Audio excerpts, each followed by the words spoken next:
નમસ્કાર. ક્યારેય વિચાર્યું છે કે એકદમ નાનું બાળક જે હજી સરખું બોલતા પણ નથી શીખ્યું એ કેવી રીતે એક જટિલ વિચારોવાળા ટીનેજરમાં ફેરવાઈ જાય છે? આજે આપણે આ જ અદ્ભુત સફરને સમજવાના છીએ અને એ પણ જાણીશું કે આ બધી વાતો આપણા શિક્ષણ માટે કેટલી મહત્વની છે. તો આ જે બદલાવ છે એ ખાલી શરીર મોટું થવાની વાત નથી, એનાથી ઘણું વધારે છે. આખી વાત બે શબ્દો પર ટકેલી છે: વૃદ્ધિ અને વિકાસ. ચાલો સૌથી પહેલાં તો એ સમજીએ કે આ બંનેમાં ફરક શું છે.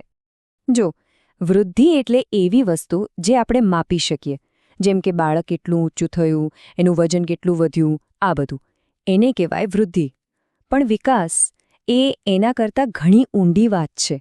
વિકાસ એટલે એના મગજમાં શું ચાલી રહ્યું છે, એની સમજણ કેવી રીતે વધી રહી છે, એનામાં કેવી લાગણીઓ જન્મે છે. આ એક આખી જિંદગી ચાલતી પ્રક્રિયા છે. તો ચાલો હવે શરૂ કરીએ બાળકના જીવનના સૌથી મહત્વના તબક્કાથી, જન્મથી લઈને 6 વર્ષ સુધી. કહેવાય છે ને કે આ એ સમય છે જ્યાં આખી જિંદગીની ઇમારતનો પાયો નંખાય છે. તમે જો, જન્મ પછી તો વિકાસ જાણે રોકેટની ગતિએ થાય છે. શરૂઆતના 2 વર્ષમાં એટલે કે શૈશવાવસ્થામાં બાળક માટે આખી દુનિયા એની ઇન્દ્રિયો છે. એ બધું ચાખીને, અડીને, જોઈને જ શીખે છે.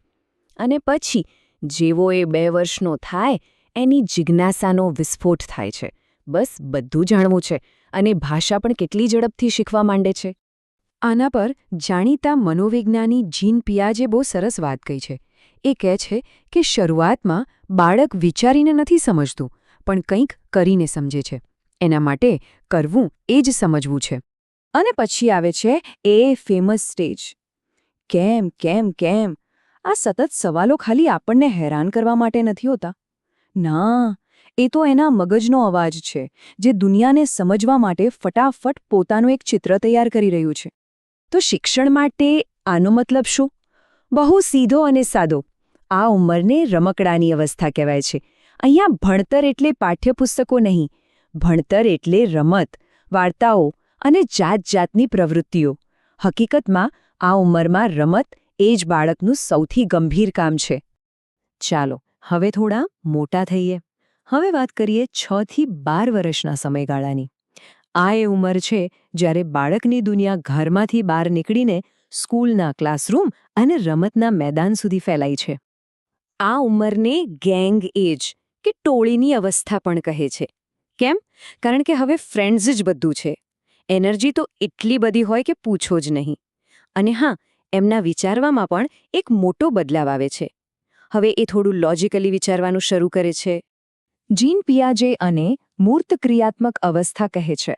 મતલબ કે બાળક તર્ક તો વાપરે છે, પણ એવી જ વસ્તુઓ માટે જે એની સામે હોય, જેને એ અડી શકે, જોઈ શકે. જેમ કે તમે એને બ્લોક્સથી ગણિત સમજાવશો તો સમજી જશે, પણ જો એને સીધું જ એક્સ અને વાય વાળા દાખલા આપશો તો એ ગૂંચવાઈ જશે, કારણ કે એક્સ એ જોઈ નથી શકતો. તો પછી આ ઉંમરે શું કરવું જોઈએ?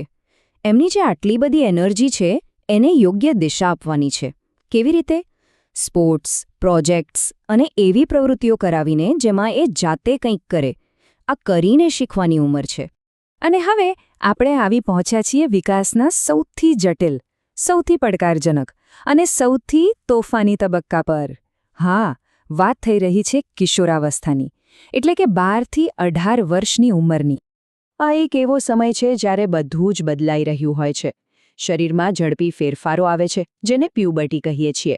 મગજ એટલું વિકસિત થઈ જાય છે કે હવે એવા વિષયો પર પણ વિચારી શકે છે જે કાલ્પનિક હોય. અને આ બધાની વચ્ચે સૌથી મોટો સંઘર્ષ ચાલે છે પોતાની ઓળખ શોધવાનો. હું કોણ છું? મારે શું બનવું છે? આ બધા સવાલો એમને ઘેરી વળે છે. મનોવિજ્ઞાની જી સ્ટેનલી હોલે આ સમયને બહુ સચોટ રીતે વર્ણવ્યો છે. એમણે કહ્યું છે કે કિશોરાવસ્થા એ તણાવ અને તોફાનની અવસ્થા છે. અને આ એકદમ સાચું છે. પિયાજે આને જ્ઞાનાત્મક વિકાસનો અંતિમ તબક્કો કહે છે, અમૂર્ત ક્રિયાત્મક અવસ્થા. આનો મતલબ એ છે કે હવે મન ભૌતિક દુનિયાની બહાર જઈને પણ વિચારી શકે છે. એ ન્યાય, નીતિમત્તા, ભવિષ્યની સંભાવનાઓ આવી બધી જટિલ બાબતો પર ગંભીરતાથી વિચારવા લાગે છે. તો આ ઉંમરે શિક્ષણનો અભિગમ કેવો હોવો જોઈએ? જુઓ, અહીં સજા કે કડક નિયમો કામ નથી આવતા. અહીં જરૂર છે માર્ગદર્શનની, કાઉન્સિલિંગની અને મૂલ્ય શિક્ષણની. હવે શિક્ષક કે માતા પિતાએ એક ઇન્સ્ટ્રક્ટર નહીં પણ એક દોસ્ત, ફિલોસોફર અને ગાઈડ બનવું પડે છે. તો આપણે આખી વિકાસ યાત્રા જોઈ. હવે સવાલ એ છે કે આ બધું સમજ્યા પછી આપણી શાળાઓ કેવી હોવી જોઈએ? આખી શિક્ષણ વ્યવસ્થાને આનાથી શું ફરક પડવો જોઈએ? ચાલો વિચારીએ. એક 5 વર્ષના બાળક માટે સ્કૂલ કેવી હોવી જોઈએ? એના ક્લાસરૂમ રંગબેરંગી હોવા જોઈએ, દિવાલો પર ચિત્રો હોવા જોઈએ, રમવા માટે પુષ્કળ સાધનો હોવા જોઈએ, ત્યાં સલામતી અને પ્રેમભર્યું વાતાવરણ હોવું જોઈએ, અને સૌથી જરૂરી, અત્યંત ધીરજવાળા શિક્ષકો જે પ્રવૃત્તિઓ દ્વારા ભણાવે. હવે એની સરખામણીમાં એક 15 વર્ષના કિશોર માટેની સ્કૂલ જુઓ. ત્યાં શું જોઈએ?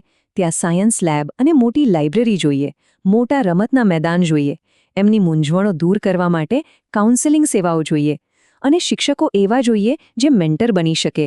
એનસીસી, એનએસએસ જેવી પ્રવૃત્તિઓ જોઈએ, જેથી એમની એનર્જીને યોગ્ય દિશા મળે. એટલે કે જે લોકો શિક્ષણનું સંચાલન કરે છે એમના માટે આ એક બ્લૂપ્રિન્ટ છે. પહેલું, સ્કૂલની બિલ્ડિંગ પણ ઉંમર પ્રમાણે ડિઝાઇન કરો. બીજું, શિક્ષકોની ભરતી અને ટ્રેનિંગ દરેક સ્ટેજ માટે અલગ અલગ હોવી જોઈએ. ત્રીજું, અભ્યાસક્રમ એમની સમજણ શક્તિને મેચ થવો જોઈએ. અને ચોથું, શિસ્તના નિયમો માર્ગદર્શન આપવા માટે હોવા જોઈએ, ડરાવવા માટે નહીં. આ બધી ચર્ચાનો સાર શું છે? બસ એક જ વાક્ય. એક માપ બધાને બંધ બેસતું નથી. દરેક ઉંમરની જરૂરિયાત અલગ છે. તો હવે જ્યારે આપણે આખી બ્લૂપ્રિન્ટ જોઈ લીધી, ત્યારે શિક્ષણને જોવાનો આપણો દૃષ્ટિકોણ કેવી રીતે બદલાય છે? એ સ્પષ્ટ છે કે શિક્ષણનો કોઈ એક ફિક્સ્ડ ફોર્મ્યુલા ના હોઈ શકે. એને તો બાળકના વિકાસના દરેક તબક્કા સાથે બદલાતું રહેવું પડે, ખરું ને? તો હવે સવાલ એ છે કે આપણે આપણી શિક્ષણ વ્યવસ્થાને આ બદલાવ માટે કેવી રીતે તૈયાર કરી શકીએ?